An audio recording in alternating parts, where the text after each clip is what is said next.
The Govan stones were situated on the banks of the River Clyde in Scotland, and during the Industrial Revolution, the stones became part of the site of the famous shipbuilders Harland and Wolff, who started shipbuilding on the Clyde right around the start of the 20th century, during which time the Govan stones survived and were even preserved at this location. But when the shipyards were demolished in 1988, 40 of the ancient stones were destroyed, apparently being mistaken for debris.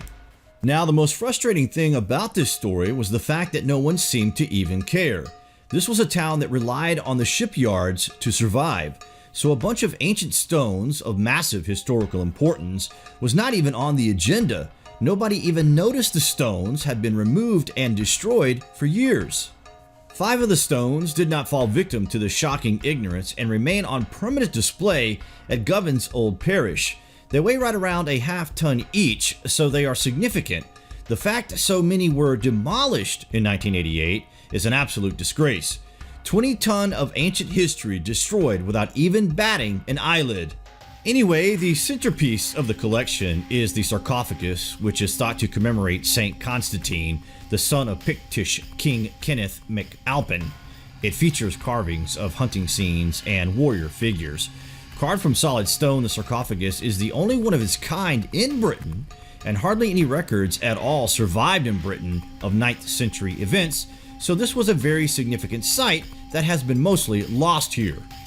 Govan is believed to have been part of a kingdom ruled from Dumbarton Rock, known as Alt Clut, the Rock of the Clyde. During the Viking Age, perhaps following the sack of Dumbarton Rock in 878, Govan is believed to have been one of the major centers of the kingdom of Strathclyde, if not the major center. No historical sources gives any firm information on the boundaries of the kingdom of Strathclyde, but suggestions have been offered on the basis of place names and topography. Near the north end of Loch Lomond, which can be reached by boat from the Clyde, lies the Rock of the Britons, which is thought to have gained its name as a marker at the northern limit of the Alt Clut. The Campsie Fells and the marshes between Loch Lomond and Stirling may have represented another boundary. To the south, the kingdom extended some distance up the Strath of the Clyde, and along the coast probably extended south towards Ayr.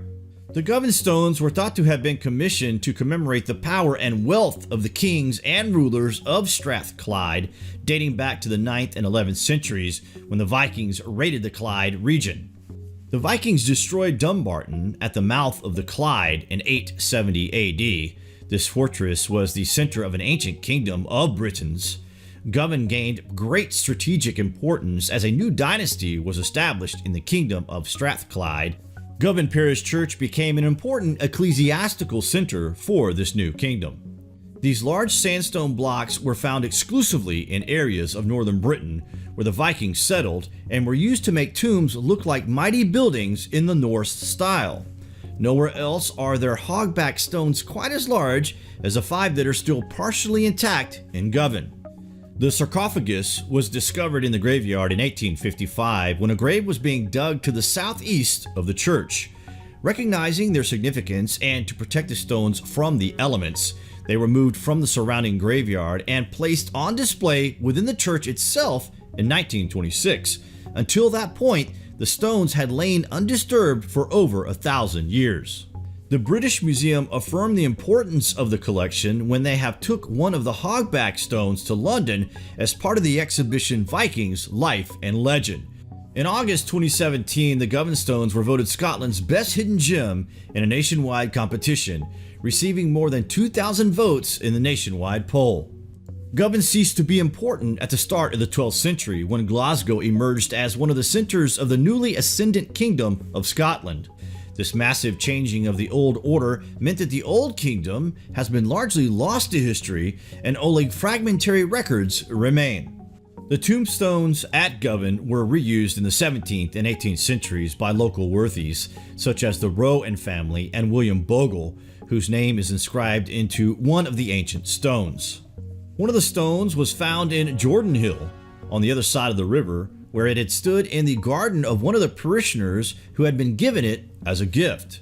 Such a shame 40 were completely destroyed, but at least now we are starting to recognize the significance of these things, which tell part of history. The fact that so little is known about this period in history is incredible. It really was not that long ago if you think about it. That's it for now, guys. We wanted to bring you this little piece of history. We were reading about the rise and fall of the shipyards in Scotland on the River Clyde and how they once made an incredible quarter of all the world's shipping for over 100 years or so when we came across this little piece of lost history. The history of shipbuilding in Glasgow alone is absolutely astonishing. This is one of the great centers of the Industrial Revolution that provided essential stepping stones as we develop our culture and civilization